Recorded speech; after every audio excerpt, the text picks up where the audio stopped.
Player Virat కోహ్లీకి ఉన్న craze గురించి ప్రత్యేకంగా చెప్పాల్సిన పని లేదు. అయితే ఈ తరం క్రికెటర్లతో పోల్చి చూస్తే విరాట్ కోహ్లీ అన్ని విషయాల్లోనూ టాప్లోనే కొనసాగుతున్నారు. ఎవరికి అందనంత ఎత్తులో ఉన్నాడు అని చెప్పాలి. రికార్డులు సాధించడం విషయంలో ఇప్పటికే తాను ఒక లెజెండ్ అనే నిరూపించుకున్నారు.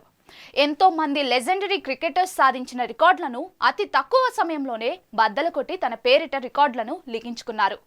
ఇక మరోవైపు సోషల్ మీడియాలోనూ విరాట్ కోహ్లీకి ఉన్న ఫాలోయింగ్ చూస్తే ఏ క్రికెటర్ కూడా సాటి రారు అనడంలో సందేహం లేదు.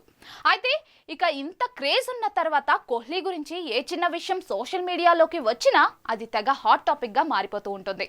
ఈ క్రమంలోనే కోహ్లీ ఇటీవలే తిన్న ఒక ఫుడ్ గురించిన వార్త వైరల్ గా మారిపోయింది. అదేంటి, కోహ్లీ తరచూ ఏదో ఒకటి తింటూనే ఉంటాడు, కొత్తగా వైరల్ గా మారడానికి ఏముంది అంటారా? అందరికీ తెలిసిన ప్రకారం విరాట్ కోహ్లీ వెజిటేరియన్. మాంసం అస్సలు ముట్టుకోడు.